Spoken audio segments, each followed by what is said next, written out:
And thanks for staying with us here on the Joy News channel. We're crossing you live to the Mensvic Grand Hotel, where there's a dialogue ongoing on Ghana's insatiable love for the International Monetary Fund. Experts are gathered there this afternoon to share their thoughts on Ghana's decision to return to the International Monetary Fund for an austerity program. In the background there, you can see some engagements going on. We can now cross over to bring you a live feed on the Joy News channel, and it's all about Ghana's insatiable love for the IMF. We're exploring citizens' perspectives and the path to long-term recovery. I've already made mention of some of our guests here this afternoon, but who is the chairperson for today's event? He is the board chairman of the Internal Audit Department. He also happens to be the chair of the Economic Governance Platform, one of those putting this event together. He is a former partner at renowned audit firm KPMG, and he's been an activist for good fiscal governance. Ladies and gentlemen, the chairman for this event is none other than Mr. Joe Winful. Let's put our hands together for him as we invite him.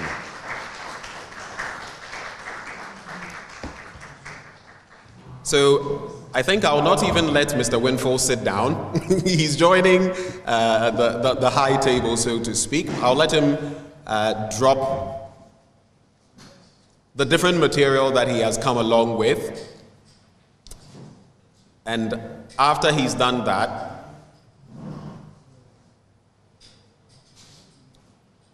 respectfully invite Mr. Winful to give us his introductory remarks. Ladies and gentlemen, Mr. Winful, let's put our hands together for him. We can do better. We can do better. Thank you very much. Thank you. Mr. Winful, your audience. Thank you. Good afternoon.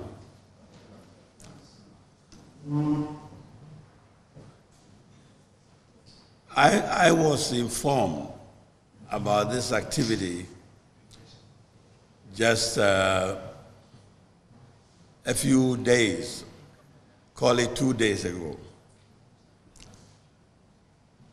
And when I read the contents, first, I was impressed by the presenters because they also have been quite close to Ghana's experiment with the IMF. But I was a bit taken aback in the sense that I said after 17 visits to this institution, why are we still going there? And I was talking to Beauty and mentioned to her that, we still do not know our own government's proposals yet. We don't know too many details. Within the IMF, there's a lot of perception and a lot of ramblings about what conditions we'll be accepting, what conditions will be no-go, and so on and so forth. So I said, maybe our forum is a little premature in the sense that we are going to be discussing major issues about development in our country without gathering adequate data. You heard the IMF, as soon as it was said they came here and started gathering data. We also need to gather our data so that we'll be able to effectively monitor what has been going on. So I take it that this forum is the beginning of our data gathering in respect of the IMF. That is why we are going back to its birth in 1966 and coming to virtually welcome its 18th anniversary. My own feelings are very mixed when it comes to this, because I believe that we can have as many laws, amendments, and what have you. If you do not have the men and women of character to be managing the affairs, I'm afraid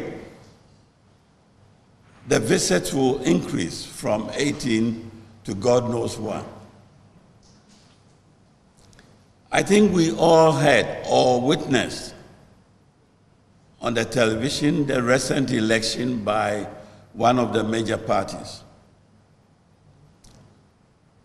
And I know it's been taken as a joke, especially when the saying or when accusations were made about vote buying and what have you. Feedback coming out says we might not have people with the right character even going for the election because they don't have the relationship with the political investors that some people or others might have. As a result, it's going to be challenging to get good men and women to really manage our affairs. So I ask myself, does it mean that we'll just keep going forward and backwards? Because we will not be actually having the right caliber of men and women who should be ruling us. I think the presenters are better qualified to give us an indication of where we might end up. So I will just shut up and go and sit down and leave it to the experts whom I know are not politically affiliated and will steer the conversation away from our normal love with politicizing everything. But my own little saying or advice would be that if you are a father or head of a house and you are not able to manage the household, it becomes difficult to manage a community or a bigger society.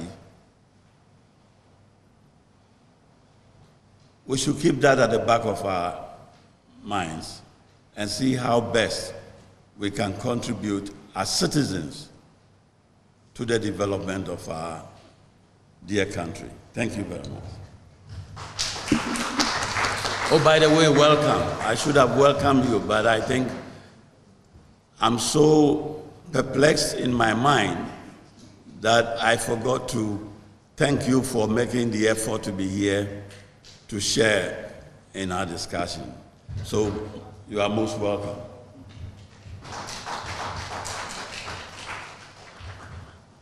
Thank you very much, Mr. Winful, for that introductory address. I think we can do better for him. Let's put our hands together for the chairman for the event, Mr. Joe Winful.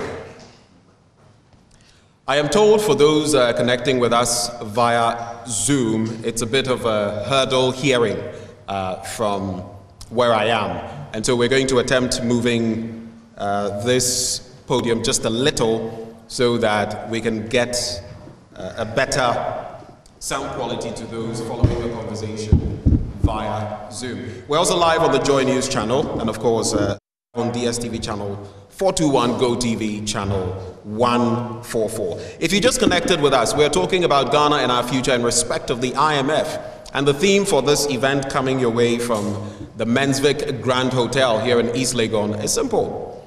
Ghana's insatiable love for the IMF, citizens' perspectives, and the path to long-term recovery. In fact, when we get to our main speakers, and I bring in Professor Bachmann of the University of Ghana, you would see the catchy title he has given his speech that he's going to be delivering. a bit of a marriage we have.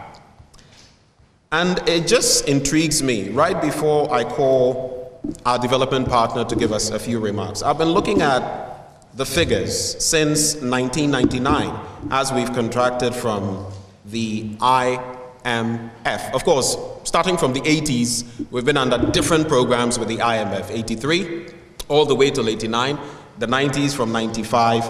But look at 1995 under former President Rawlings, may his soul rest in peace. We went for $258 million. Top that up in 1999, 4 years later, right before an electoral year, with $209.4 million. The next tranche came in 2003 under the John Ejekum Kufuor administration, $258 million. Then in 2009, we were in dire straits again. This time we went for almost threefold, $602.6 million. The last time we knocked on the doors of the IMF in 2015, we wanted them to cough up $918 million, close to $1 billion. This time, we're hoping for a bailout of $1.5 billion. The question is, where and when does this end? We speak about breaking the political eight, and there's absolutely nothing wrong with that. But how about breaking the seeming jinx of going to the IMF practically every 4 years? That's something to chew on, something to reflect on. But on this note, I would like to invite for the delivery of developmental partner remarks, the Regional Manager, Natural Resource Governance Institute, West Africa, Ms. Nafi Chinri, to deliver her remarks. Do we have Ms. Chinri with us?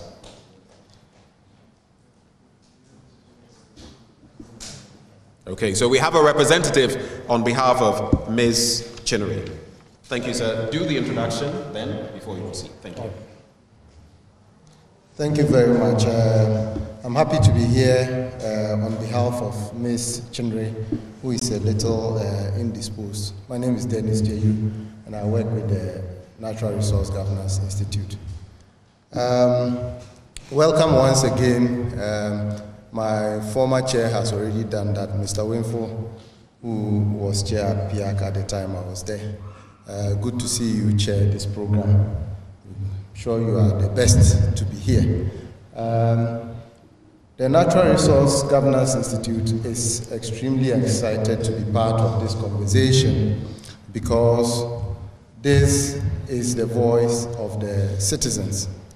And as part of our mission, we usually like to have citizens' voices heard in development discourse such as this. And so this is a program which is largely in line with our mission and mandate, and we are happy to support it.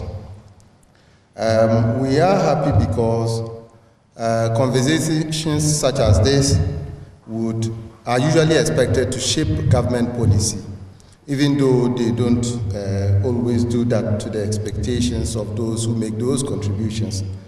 But we are also excited because of the timing. As you may notice, just last week or so, the data gathering phase came to an end, and there couldn't have been a better time to begin conversations that will shape the kind of program that would eventually be agreed upon, and then also to shape the eventual recovery of the economy as we all anticipate. We are hoping that we will not only be supporting this conversation, but would also support other efforts at keeping government in check and tracking what government seeks to agree with the fund, and that such conversations will continue to put government on its toes and ensure that the eventual program that we get would benefit the citizens and the country. And so without saying much, I'd like to thank the organizers for putting this together and to say that we are hopeful that the outcomes of the conversations that we'll be having here would go a long way to shape what government eventually would produce and to the benefit of the citizens. So thank you very much, and happy to make contributions and also support. We look forward to fruitful discussions. Thank you. Thank you so much. Let's put it together for him. He represented our development partner, Ms. Nafi Chinri of the Regional Manager, Natural Resource Governance Institute. But ladies and gentlemen here gathered at the Mensvik Grand Hotel, we are here for good reason. For the 18th time, we've knocked on the doors of the IMF. They've given us their preliminary assessments, and they've told us that the earliest we can get a package is the first quarter of 2023. But what are the implications? And more importantly, what is the way forward? Are we going to continue with this cycle? There are people far better than I in terms of dilating on this matter, and we've put them together. Just a quick recap. We have Professor Gottfried Charles Aka of the University of Ghana. We have Mr. Benjamin Boache, Executive Director of ASEP. We have Dr. Teresa Mana-Blankson, who will be joining us via virtual portals, Zoom, and so will Professor Aka. But now we get to the main sessions, where we're going to be having our core discussants elaborating on where we find ourselves and what the way forward is. And first to speak, I would just say this before we get to the speakers. For the discussants, Professor Aka, Mr. Boache, and Dr. Mana-Blankson, you would have 15 minutes each for your sub-topic speeches. For Professor Bachmann, who will be delivering the main session, you would have 25 minutes, but I know you have a lot, so maybe we could extend that to 30 minutes or a little more. I know you would have some slides as well to deliver. And after each session, we shall also have a few thoughts from the panelists, if you have any reactions. So without further ado, let me invite to speak on the topic, Ghana and IMF programs, a marriage made for each other. Ghana and IMF programs, a marriage made for each other. And to deliver that, our main speaker, Professor Gottfried Bachmann, economist and professor of finance at the University of Ghana. Ladies and gentlemen, let's welcome him.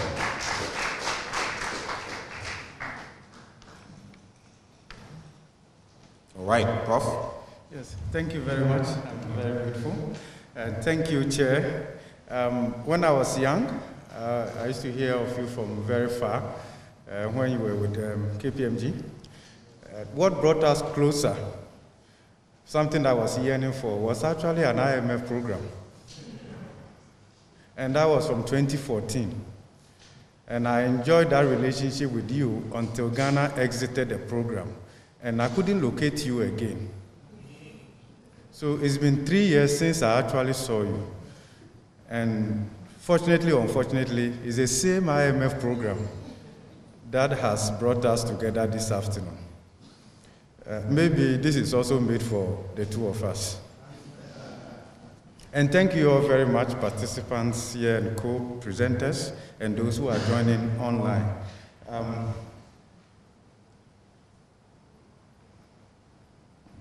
I think talking about the IMF today and Ghana returning to the IMF is no longer strange, because in February, when we gathered here at a similar forum, the topic was a bit different.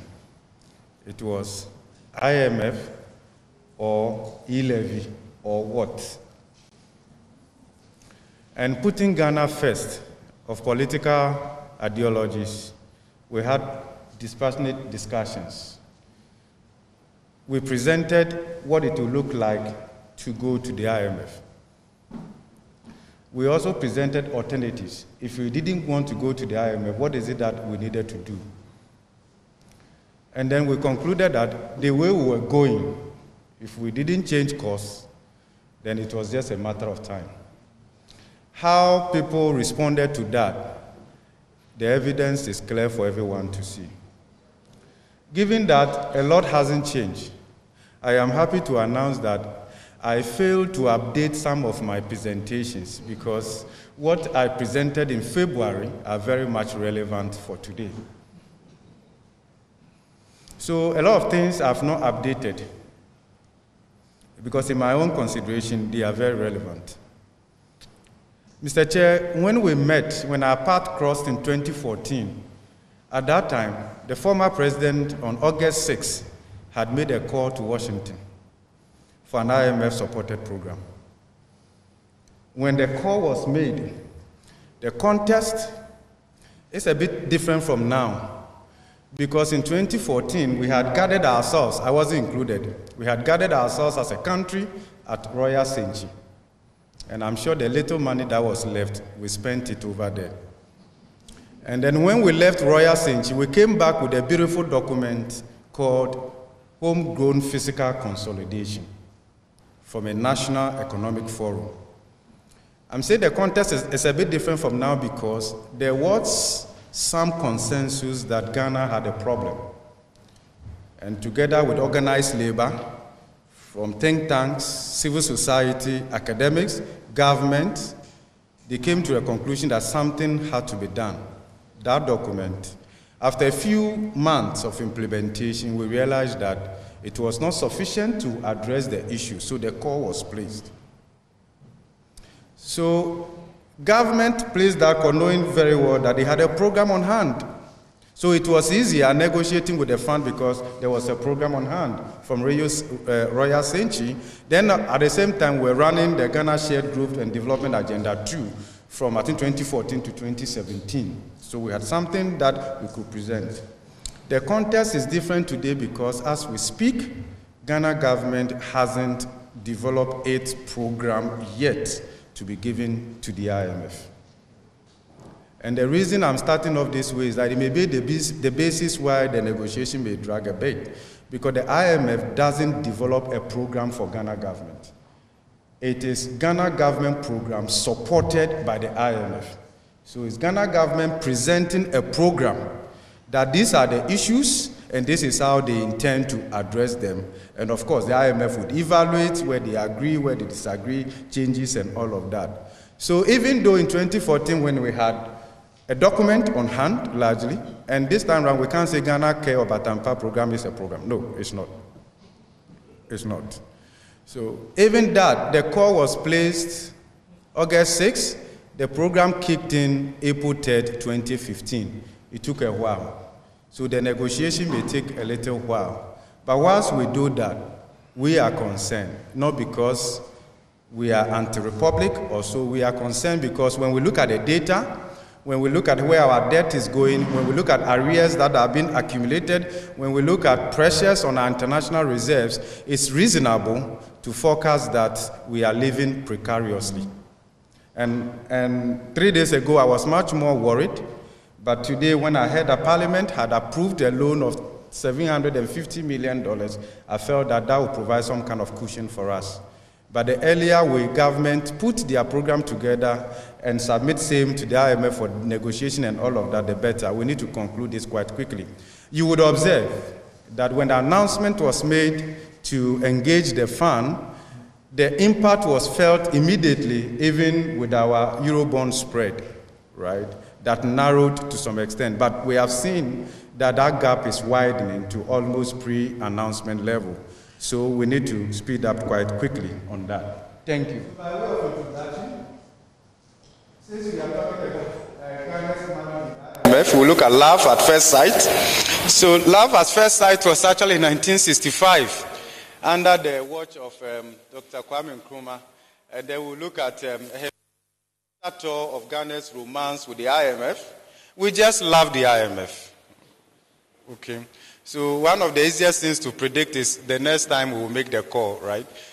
Because until we change certain things, including our behavior, it may be difficult. And the chair of the Advocates for Christ also talked about the fact that we are in economic crisis. Yes, we have data to support that. And then we look at the recent program, learning lessons from there. Why are we talking about the recent program? Because a lot of the some of them were not achieved. Even when we exited the 16th IMF program in April 2019, it was predicated on the assumption that there were certain outstanding reforms that probably will be carried out even post the IMF engagement. Okay. No, it's not working. The pointer is not working. Yeah. Is it possible that you can just... Yeah. Put it on. Yeah. So watch. Just move this one forward.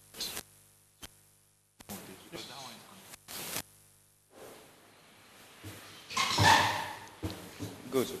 Then.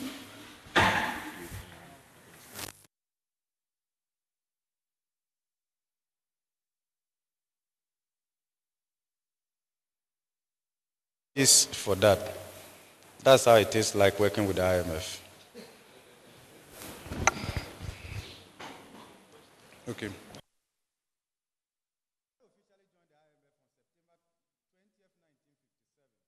Our first love with the IMF was in 1965 under the supervision of Dr. Kwame Nkrumah. The good news is that after the program was approved, Nkrumah rejected the offer because the conditionalities were inconsistent with his expansionary fiscal drive. But we are unable to tell how Nkrumah would have fared without an IMF program because it wasn't long and his government was overthrown. So right after the overthrow of Dr. Kwame Nkrumah, the major economic decision that we undertook was to go to the IMF. And as we speak, Ghana has been there 17 times. In terms of straight program based, we talk about 16 times, but it appears that the IMF is counting the rapid credit facility that we assessed in 2020 as a program support from the country.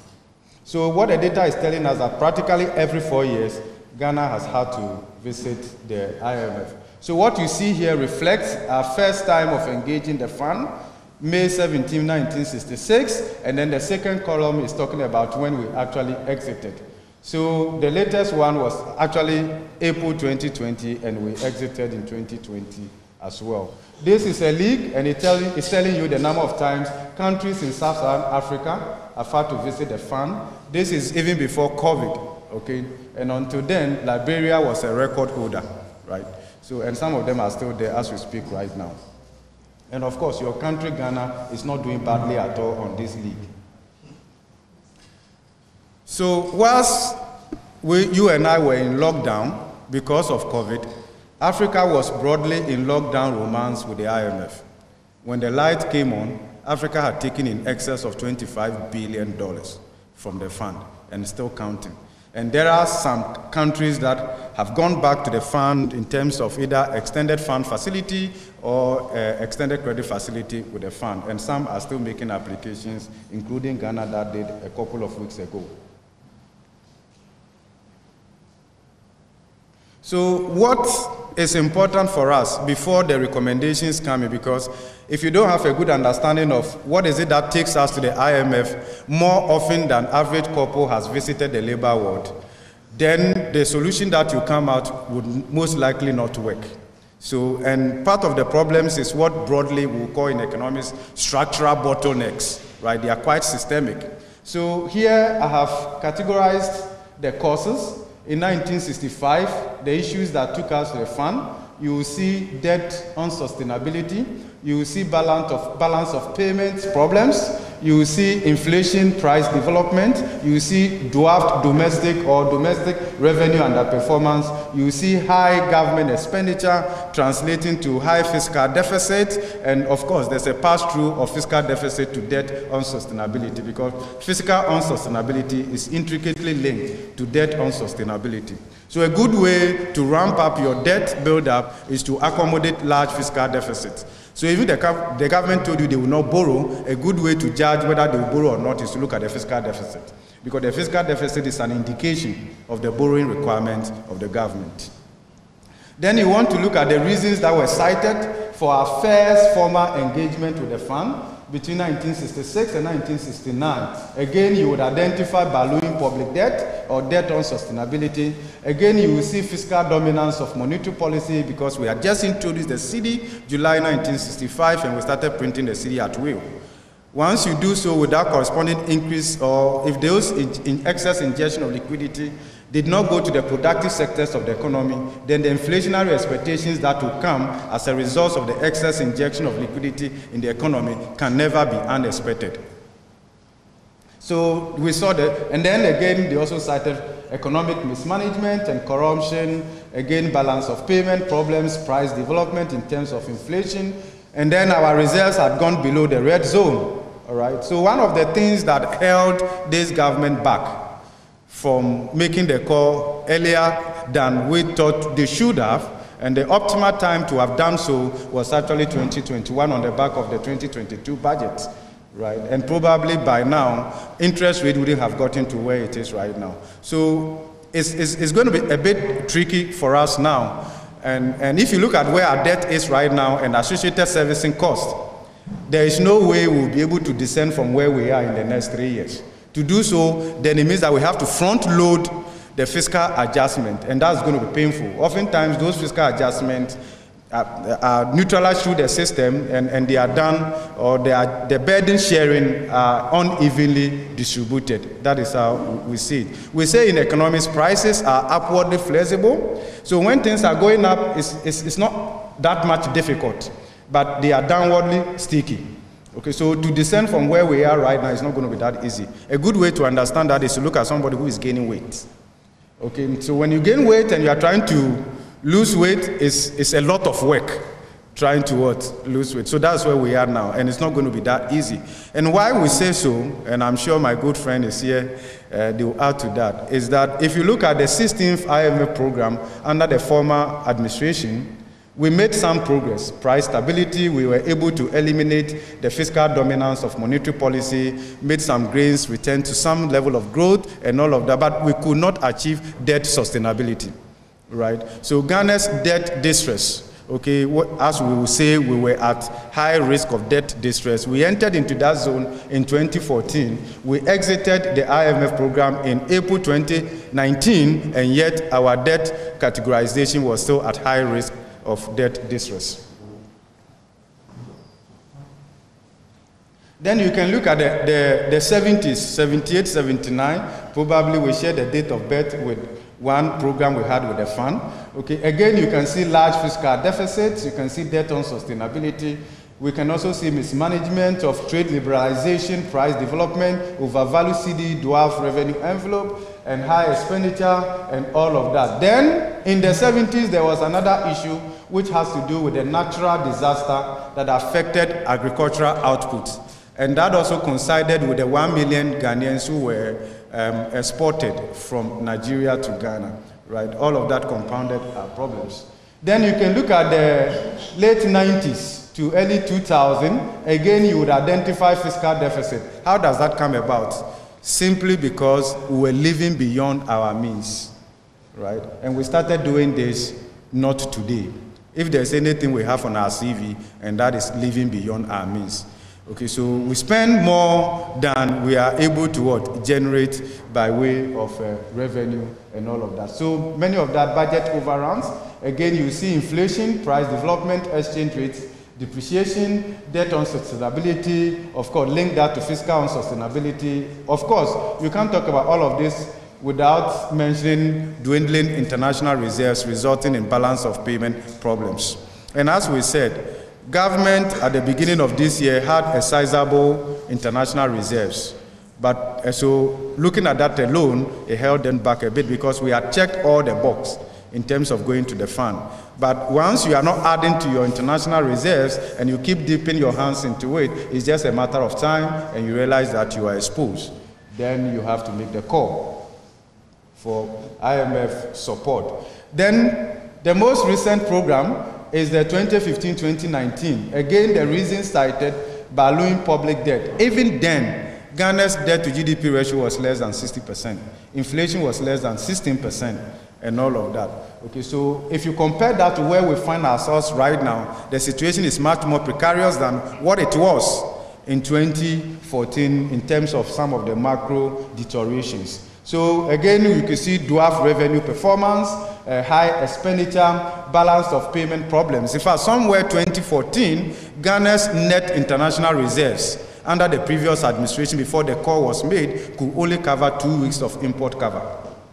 And that tells you that we were living dangerously.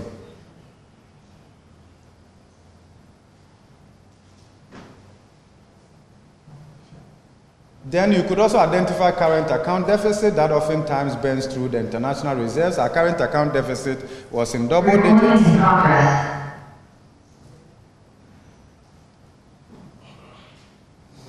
So our current account deficit was in double digits, 12.1%, fiscal deficit more than 12%. Then again, price development in terms of inflation, which was around 15.8% in those days. And then you could also talk about lack of fiscal discipline, loss of policy credibility, and all of that, lack of market confidence. So you realize that post-HIPIC and post-multilateral debt relief initiative, the discussion changed because in the run-up to HIPIC and then multilateral debt relief initiative, our debt composition were more in the form of multilateral and bilateral. After HIPIC, we have gone more commercial. So once you have that diversified investor base, then it means that your economy is susceptible to investor sentiment. Okay, and therefore issues of policy credibility, issues of fiscal discipline, and issues of fiscal sustainability part becomes very important, because once you present your budget, as we saw in the 2022 budget, we could not discern a fiscal sustainability part from that budget, and immediately we said that no, this is not a budget that would give greater comfort and assurance to investors. Then when it happens that way, investor sentiment would affect you, and portfolio outflows will cause your CD to depreciate. So here we are in 2022. Again, we are talking about balloon public debt. As we go along, there are more realistic data that we can use to support this. So balloon public debt, we are talking about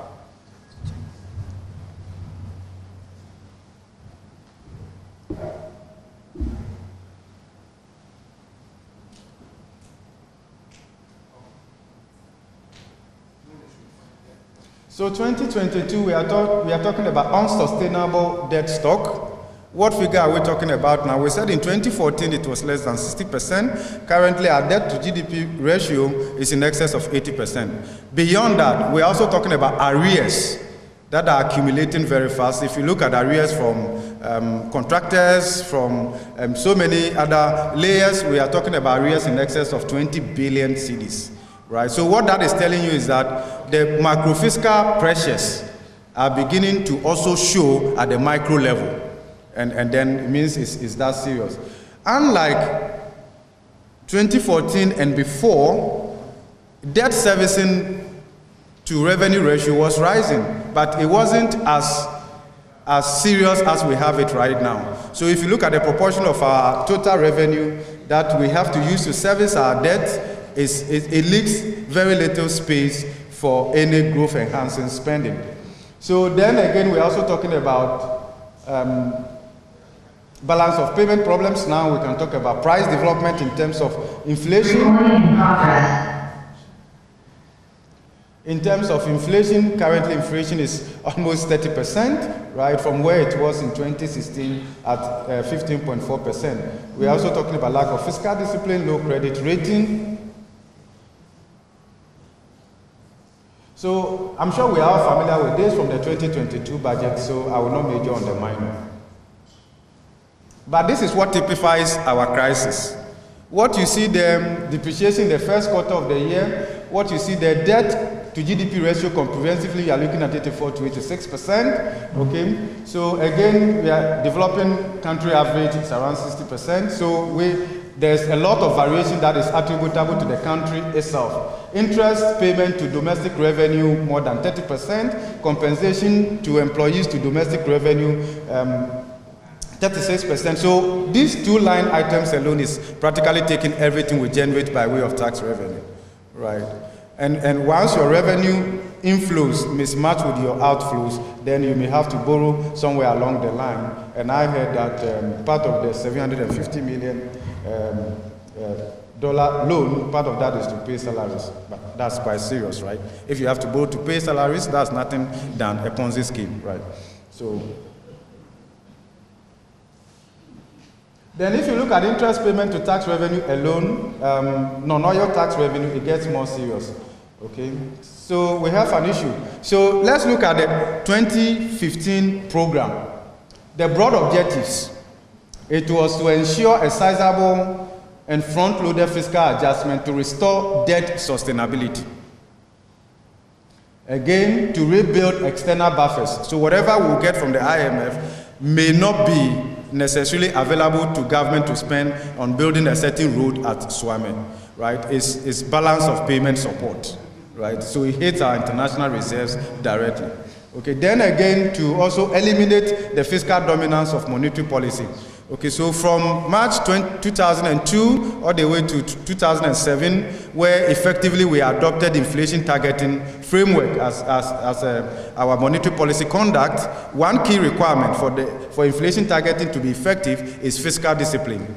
Once you deny the central bank fiscal discipline, there is no way they can deploy monetary policy effectively to reduce inflation and engineer growth. So what was in existence then was the excessive monetization by the central bank of the fiscal deficit in terms of the direct budget financing from the central bank, right? Even though the previous Bank of Ghana Act allowed the central bank to finance the budget deficit to the tune of 10% of government previous year's total revenue, we're actually doing more than that. A presentation made by our vice president when he was in opposition, he gave alarming statistics of more than 40%, more than 35%, and all of. So once you see that, then it means that there's no way your inflation targeting will be effective. So part of the program objective was to eliminate the fiscal dominance of monetary policy. And what they did immediately was to eliminate the 10% financing arrangement and reduce it to zero. So even though Ghana's parliament amended the Bank of Ghana Act and decreased the deficit financing from the central bank from 10% to 5%, the Ministry of Finance and Bank of Ghana had an understanding to keep to the zero financing that was inbuilt in the 16th IMF program. But of course, we've seen that with COVID and all of that, part of that probably have been set aside now. Then again, to restore macroeconomic stability. And then part of the program was to implement prudent debt or borrowing strategy. I hope we did that prudently. And then we have to expand social safety net. And I'm sure here, Chair, you will remember how civil society played a role in ensuring that certain social spending like LEAP and the rest of them were preserved as part of the IMF program. And in fact, we know that as we speak right now, there isn't a program. We don't know exactly what is in it. But part of what we are doing here today is to announce that we are present and that we'll be monitoring the program and we'll be making input and ensuring that certain priority spending in terms of social spending, including spending in education, health, and social protection will be preserved as part of the program.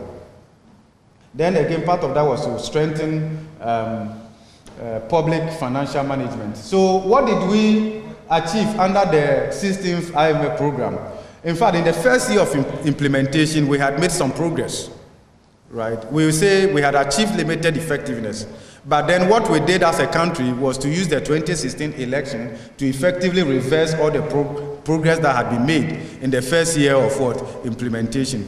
And therefore, when a new government took over, civil society platform on the IMF bailout or program actually held a forum and made a strong recommendation that to achieve the broad objectives of the program, an extension of the program was needful. And thankfully, I believe that government listened to civil society, government listened to alternative ideas, and that extension was granted. So the 16th IMF program was extended from April 2015 to April 2019. Then we were also able to eliminate the fiscal dominance of monetary policy to some extent. But we've seen another form of it showing, which in economics we call soft dominance of fiscal policy because of the rising public debt and the implications of that in terms of monetary policy conduct.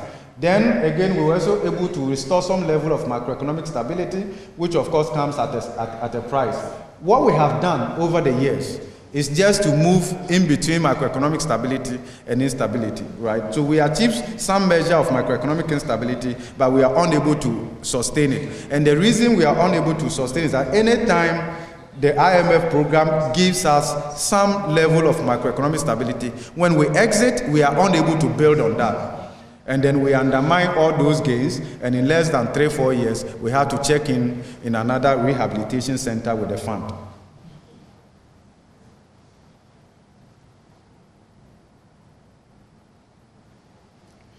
So in terms of inflation, that came down a bit to some extent. So you see that the last program review in March 2019, the fund itself admitted that even though the program had made some progress, challenges remain. Upside risk remain, but they were hopeful on the back of the fact that the government had assured them that they will continue with some of those reforms that they had started with. Part of that was the Fiscal Responsibility Act, which actually they did pass, right? Then they also talked about the Fiscal Council, but interestingly, in operationalizing the Fiscal Council, they made it advisory, in addition to the so many people advising the president already. Then they told the IMF and all of us that they will pass the exemption bill. Right, and they did submit that to Parliament, but government really wasn't committed to passing the bill. And as we speak right now, it is still a bill and not an act. So we talked about what going to the IMF will give us.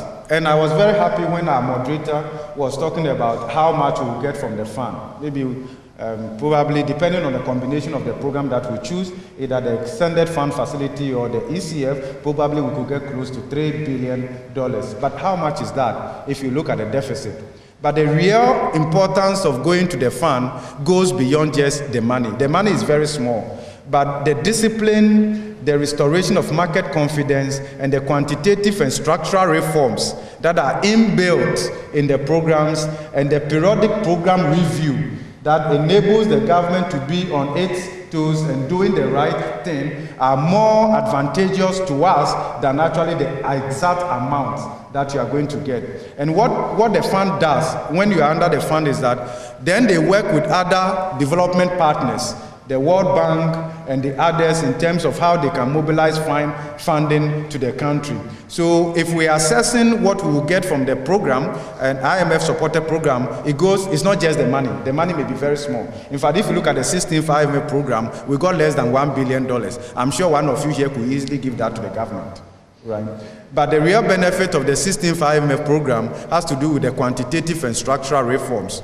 They are painful, so on our own we are unable to deliver on that, but with the supervision of the IMF, we may be able to do many of those things. So that is how we look at it. In fact, this slide, I've not changed it. This was what I presented in February here, right? And one of the things we said here was that we either go to the IMF walking or driving ourselves, or we call the ambulance, right? So you can delay going to the plan, but not for the foreseeable future. So this time round, so that was the prediction that we made, but it wasn't just this year. When Ghana exited the IMF program in March 2019, there was a question whether we will go to the fund again. And our response was that the question is not if, but when. And we pointed to a statement in the IMF document that says that the IMF stands ready to assist Ghana anytime we call upon them. Okay, and I'm sure if you look at the speed with which they came to this country after we made the call, it is as though they bought their ticket waiting for us.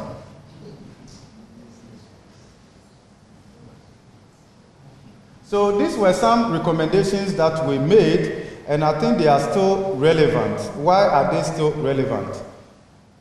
What do we expect from the fund? I will be done very soon, so that in the course of the discussion, we can share other perspectives. What do we hope to get from the fund?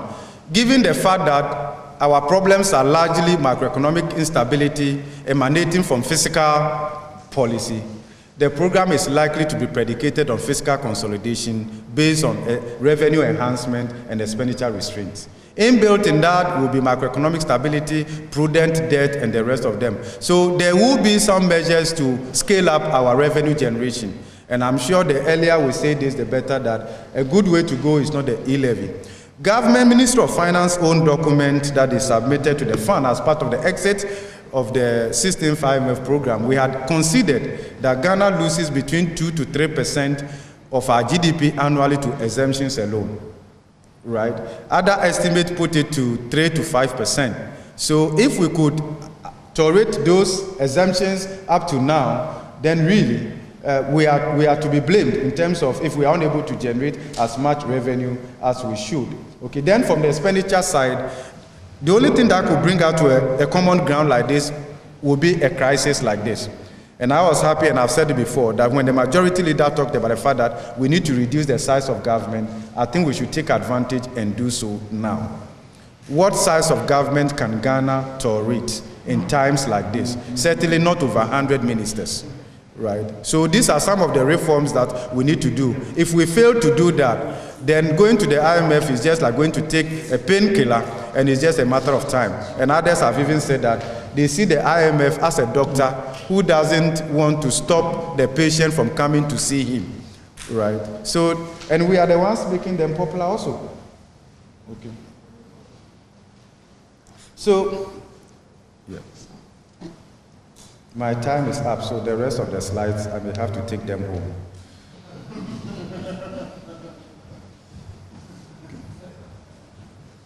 So, as I said, Ghana urgently needs to finalize its enhanced domestic program. Finalize its enhanced domestic program that could be presented to the fund for consideration, right? And as I said, the fund doesn't impose a program on us. It's Ghana government's program supported by the fund. Okay, and as I said, as the current economic steps for macroeconomic stability, the thrust of the IMF-supported program will likely focus on fiscal consolidation or stabilization predicated on revenue enhancement and expenditure restraint, restore macroeconomic stability, debt sustainability, debt affordability, and of course, the IMF is also mindful of preserving social spending, including spending on education, health, and social protection. What we are expecting is that the structural reforms should be front-loaded before the 2024 election. So assuming we sign up for the extended fund facility or the ECF, chances are that it may run to the 2024 election and all of that. So some level of front-loading of the fiscal adjustment would have to be accommodated. And then going forward, we are looking at concrete proposals for restructuring our debt and ensuring debt sustainability. And as I said, one of the reasons that keeps us going to the fund has to do with the structure of the economy. So the next presentation will also focus on restructuring the structure of our economy so we don't keep going to the fund. Thank you. I'll pause here and then perhaps during the discussion. Thank you. Thank you so much, Professor Bachmann. And it's quite a lot he's left us to chew on this evening. So much that I don't even know where to start. As we ready ourselves for the next speaker, just a quick recap of some of what Prof has been sharing with us. He spoke to us about our precarious situation, and I guess none of us can run away from that. He mentions how it's going to be very tricky for us in terms of our debt quantum and stabilizing the economy, using the analogy of how easy it is to put on weight, but how difficult it is to shed the weight. If you are not I think they call them ectomorphs like me, and you can eat a whole lot and put on very little weight. I could eat a cow and still look the same way. But some people eat just a little, and next thing you know, the body weight is all over. We are very heavy in terms of debt. How do we deal with it? And Prof has given us quite a number of guidelines. And one thing he pointed to, and which we see, the other day I had an interaction with our two-time Chief of Defense Staff, former National Security Advisor to former President Mills, may his soul rest in peace, who will be marking 10 years of his unfortunate demise on Sunday. And he was asking, it appears, or surmising that it appears in Ghana, we have more Toyota Land Cruisers than we have in Tokyo. Just something to think about. That was an analogy. Maybe not necessarily but based on what he sees. So it feeds into what Prof said. We have been living beyond our means. We spend more than we generate by way of revenue. And once you do that, once you don't cut your coat according to your cloth, you'll be bleeding sooner rather than later. He also spoke about our dwindling international reserves. And Prof, you mentioned that, was it in 2014 or 15? At a point we had only 2 weeks in terms of our reserves. An interesting point that Prof makes that I want to highlight. Where we were in 2015, we are no better now. In fact, we are worse, in a worse situation. Just imagine that. So, did we go or did we come? And that's why, dear friends, we're having this conversation today on Ghana's insatiable appetite, love for the IMF. And we are taking citizens' perspectives and the path to long-term recovery.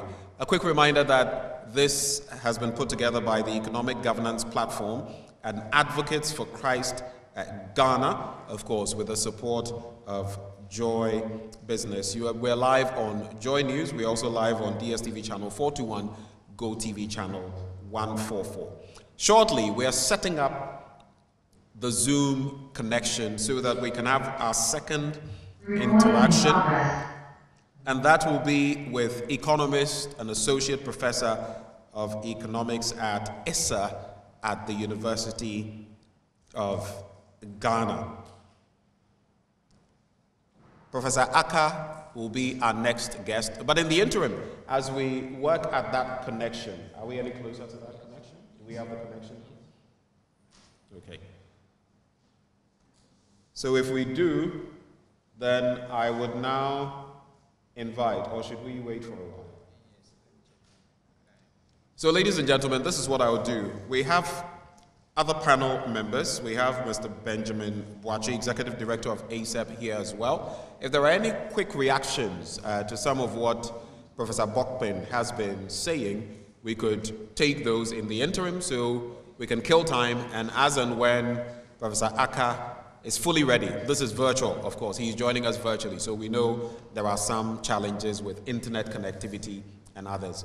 If there's any submission, we can take it now before we... Yes, so Mr. Boakye, if there's something... Let's put our hands together for you. Mr. Boakye of ASEP.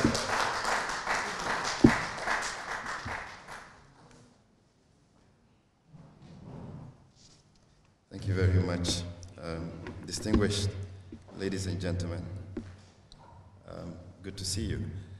And unfortunately, at a time that we are reminded of a similar meetings we had in 2014, 2015, to think about how we get external intervention on critical decisions that we could have managed on our own. And I wouldn't belabor what Professor Bachmann said, that the IMF will not give us a program. We will go with our program.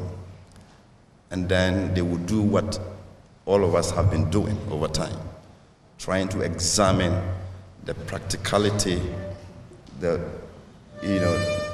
ability of the country to go through the path that we will present. And it brings home the need for policymakers to recognize that we all have a country to build, and therefore, at all times, we should be able to stress test our decisions and ensure that even the inputs that you may not think reasonable can be heard and analyzed. I want to look at, the energy sector to, contribute to what Professor Bachmann has said.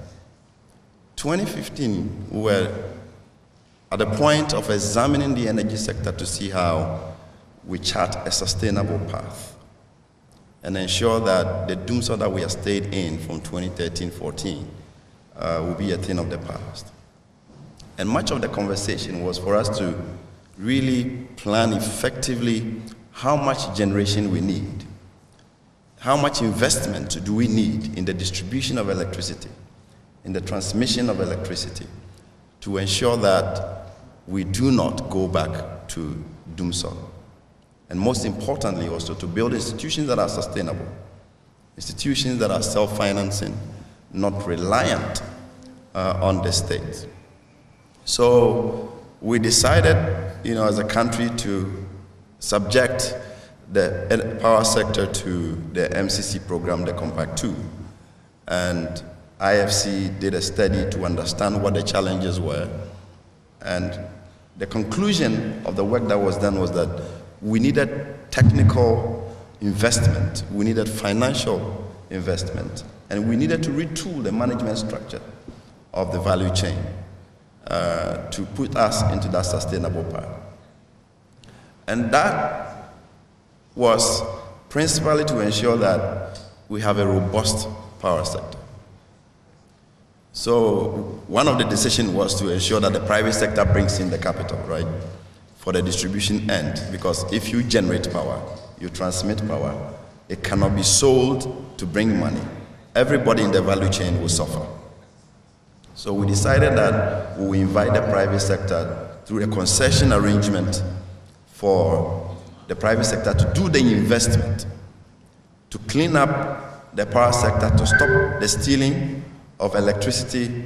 Sometimes when we say commercial losses with those technical words, you don't really know what we mean. What we are simply saying is that people are stealing power, they are not paying for it.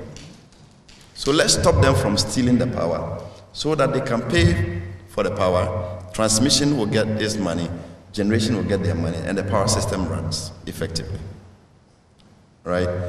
And we agreed, and we set in motion processes to go through the concession, only to fail at a critical moment when we have already signed up a lot of generation plants, which we had already estimated that we're going to have excess if we did not have a robust plan to be able to consume the power. So you needed to make sure that anybody who needs power can get it. Meters will be available, distribution lines will be extended for power to be accessed by businesses and domestic consumers.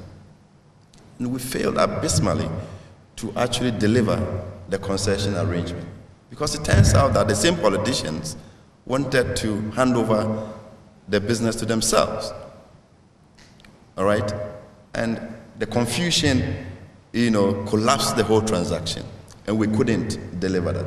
And I tell you what, we were looking for $500 million to retool the distribution sector. So the private sector was to invest annually $100 million to do that. At the time that we thought the power sector was bad and we needed $500 million, the losses, the inefficiencies at the distribution end was 23%. So the target was for the private sector to reduce that in 5 years to about 18% by investing the $500 million. Today, because we did not go through that process, ECG stayed on, and 2022, ECG is saying that they have spent almost $700 million trying to do what the private sector would have done. Let's interrogate where the losses are today. We needed $500 million from the private sector to reduce the losses from 23 to 18. We have spent almost $700 million, and the losses have moved from 23 to 30%. It tells you that anytime government spends, we make losses. So the simple fact of the matter is that if you check inefficiencies across the board, the ambulance will be closed at Prof. Because we'll always be going back to the IMF. We'll always be going back. And because of that, just last year, 2021, government spent $1.25 billion trying to prop up the energy sector so that it will not be doomsday for you to shout. But this is the money that could have gone to build the schools, build the hospitals, do the social interventions for which you vote people into power, right? But that is the money we are using to prop the inefficiency. And we can't mince words on that. If we don't address the inefficiencies in the sector and do practical things that will address these problems, we are not going anywhere. Because if IMF gives you $3 billion and you are spending in excess of $1 billion a year to prop the energy sector, in 3 years, that money is gone. And we don't even have that to support the energy sector. And you are even asking yourself this year, 2022, to support the energy sector. As we speak today, the amount of outstanding liabilities in the power sector is about $1.2 billion already. About 880 plus million for the IPPs, and then you have about 320 million for gas supply. Right? So we need to sit down as a country and agree what measures we need to take to address these problems. Otherwise, we'll have IMF coming and we will still go back a few years because the program will not be sustainable. We are not engaging our own people to actually appreciate what we need to do to be able to resolve the problems. And we keep blaming ourselves that there is excess capacity, right? 2017, everybody knew that there was going to be an excess capacity down the road. But we waited like a father seeing his son dropping off a story building, and he's calling the ambulance to find out how much would it cost. You are calling the insurance to find out if my child falls down, how much do I get, or how much am I entitled to? Would I be able to cater for the child?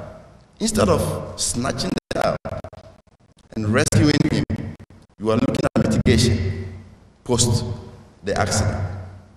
And that is why we are where we are, and we are paying billions trying to prop the inefficiencies in their sector. We need to immediately take action and resolve the issues.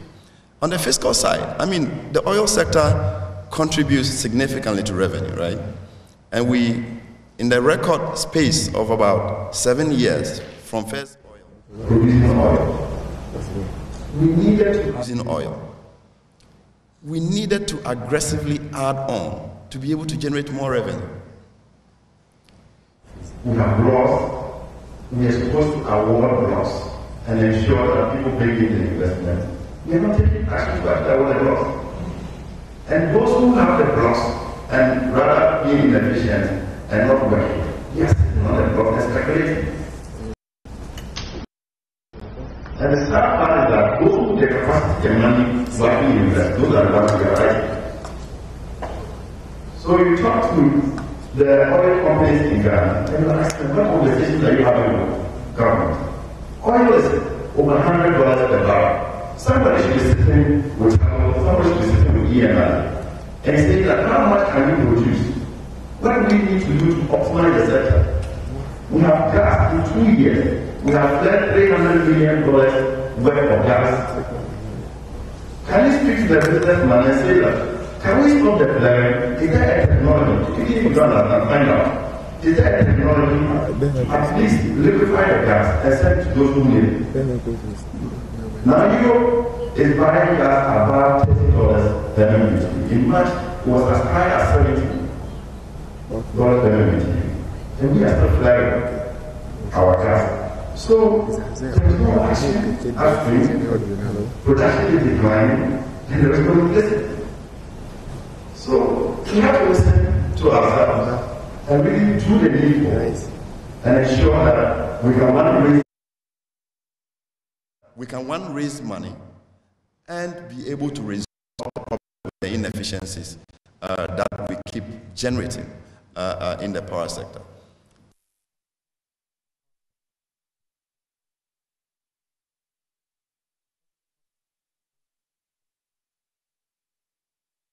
We have to really break in how optimal we can get to bring down the inefficiency.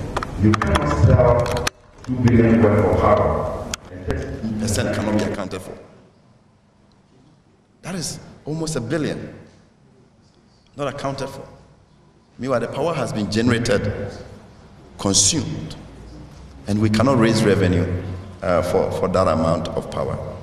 So we are here, as usual, to be part of the conversation, to help government program what is needful and what is right to be done in the next few years to ensure that we can build that foundation that prevent us from always going back to the IMF, like we are doing. I'm sure the economists will then look at, the structural issues, right?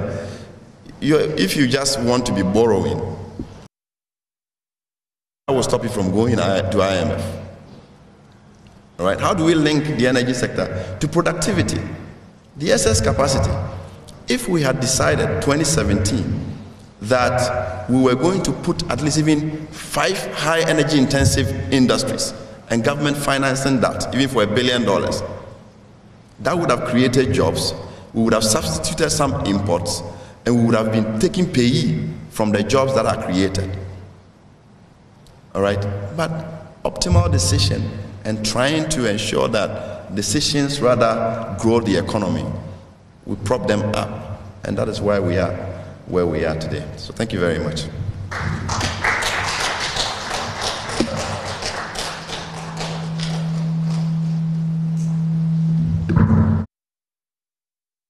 Thank you to Mr. Benjamin Boakye of ASEP. He's also been speaking to us post Professor Bachmann's delivery, focusing on fiscal sustainability through efficient energy policies. And of course, you cannot have an economy without energy. Energy is the driving force of industry, and industry then creates the revenue you need to shore up your economy. Unfortunately, in our case, like I keep speaking about industrialization, that drive, without which no country has developed or attained high earning status, is not something that we can write home about either. Thank you very much, Mr. Boakye. Let's put our hands together for him once more. We're still here at the Mensvik Grand Hotel in East Legon. It's all about Ghana's insatiable love for the IMF, citizens' perspectives, and the path to long-term economic recovery. We're not talking so much about the short term, because like Professor Bachmann said, a few years ago, when we had our last program and were about to exit it, they could forecast the doors of the IMF again. So it's not something new, but how do we forestall this vicious cycle from enveloping us? Our next speaker is also at the University of Ghana. He is an economist and associate professor of economics at the Institute for Statistical, Social and Economic Research. He joins us virtually with his presentation, and we shall have the benefit of exactly what he is going to present. Prof, if you can hear me, Professor Gottfried Charles Aka, we'll just do a little sound check to ensure that your sound is audible to all of us before I take leave of you. So, Prof, if you can hear me, let's do a quick sound check.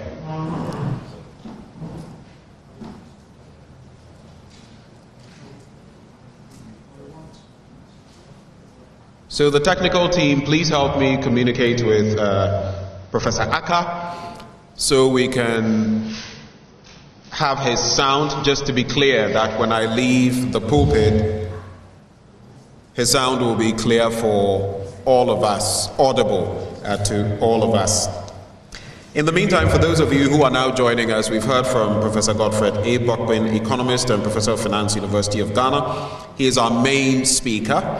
We are also going to be hearing shortly, we've heard from Mr. Benjamin Boakye, executive director of ASEP. Of course, his focus more on the energy economy, crucial as well.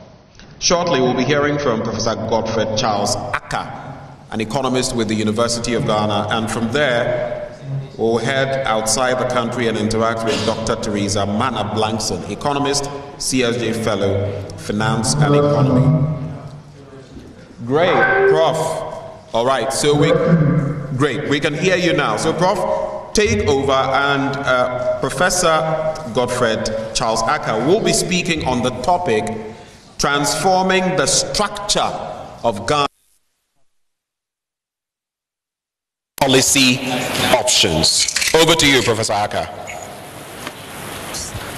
Thank you very much. Good afternoon to all of you. Good afternoon to Professor Bachmann and my senior who also just spoke, Mr. Boakye.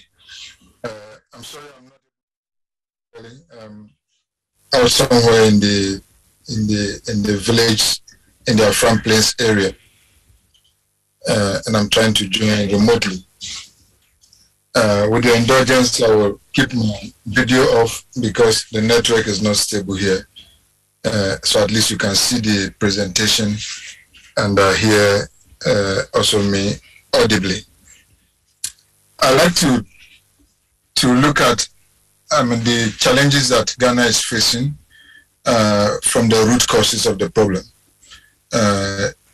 As to whether we need to go to IMF or not, I think I've made the point very clear that as long as we do not do the right thing, we will be going to the IMF.